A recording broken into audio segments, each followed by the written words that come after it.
इस कहानी का नाम है बया का घर। यह कहानी एक पक्षी बया और एक शरारती बंदर के बारे में है। एक था बंदर, बड़ा ही शरारती और चंचल। एक पेड़ से दूसरे पेड़ पर छलांग लगाकर भागने में उसे बड़ा आनंद आता। कभी कभी किसी पेड़ की डाली को पकड़कर झूला झूलने लगता और खूब सारे करतब दिखाता। देखकर दूसरे जानवर हंसते। कभी कभी कोई प्यार से समझाता, अरे भाई, इस तरह सारे दिन उछल कूद और मस्ती करते रहने से गिरने और चोट लगने का भी खतरा है। जंगल में कौन वैद्य या हकीम बैठे हैं जो तुम्हारा इलाज करेंगे?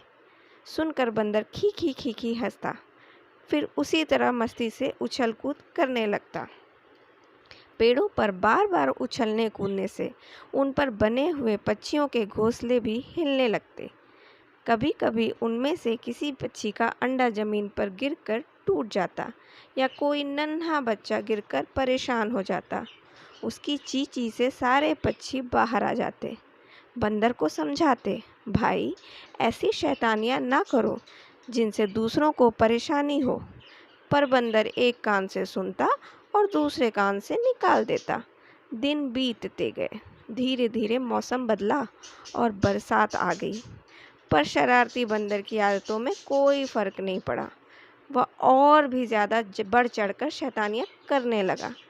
देख देखकर पक्षी कलपते। उन्हें डर था कहीं यह शरारती बंदर उनके घोंसलों को ही न गिरा दे। फिर एक दिन बड़े जोर की बारिश आई। ऐसी झमाझम बारिश की सब ओर पानी ही पानी। आसमान में बादल और घटाएं छा गई थीं। खूब ठंडी हवाएं चल रही थीं। बंदर बुरी तरह भीग गया था। फिर तेज ठंडी हवाओं से वह परेशान था। किसी तरह सिर छिपाने के लिए ठिकाने की तलाश में था। पर उसने अपने लिए कोई घर तो बनाया ही नहीं था। अपनी शरारतों से भला उसे फुर्सत कहाँ थी। हार कर वह एक पेड़ के पत्तों में छिपने की कोशिश कर रहा था। भीग कर वह थर थर काँपने लगा। उसी पेड़ पर एक बया ने अपने लिए एक सुंदर घोंसला बनाया था, जिसमें बया और उसके बच्चे रहते थे। साथ ही बया ने बारिश के दिनों के लिए अन्न के दाने भी इकट्ठे कर लिए थे। इसलिए अपने घोंसले में छिपकर बया और उसका पूरा परिवार बारिश का आनंद ले रहा था। जब मन होता वे अपने इकट्ठे किए हुए दाने चुगते और ची ची वाला गाना गाने लगते। तभी बया ने अपने घोंसले से उचक कर देखा। उसे वर्षा के कारण ठंड से कांपते बंदर पर बड़ा तरस आया। उसने कहा, देखो, बुरा ना मानो बंदर भाई, मैंने तुम्हें कितनी बार समझाया कि अपना सारा वक्त शरारतों में मत बर्बाद करो। कुछ आगे का भी सोचो। अगर तुमने मेरी तरह अपना कोई ठिकाना बना लिया होता और बरसात के दिनों के लिए भोजन का इंतजाम पहले से ही कर लिया होता तो आज यह हालत क्यों होती। सुनकर बंदर गुस्से में लाल लाल आंखें करके बया की ओर देखने लगा। बया फिर बोली, भाई, जो हुआ सो हुआ, मगर आगे के लिए मेरी बातों को गांठ जरूर बांध लेना। हाँ, मेरे पास कुछ दाने पड़े हैं। अगर भूख लगी हो तो बोलो, मैं वे बचे हुए दाने तुम्हारे लिए ले आऊं। सुनकर बंदर का गुस्सा और भड़क गया।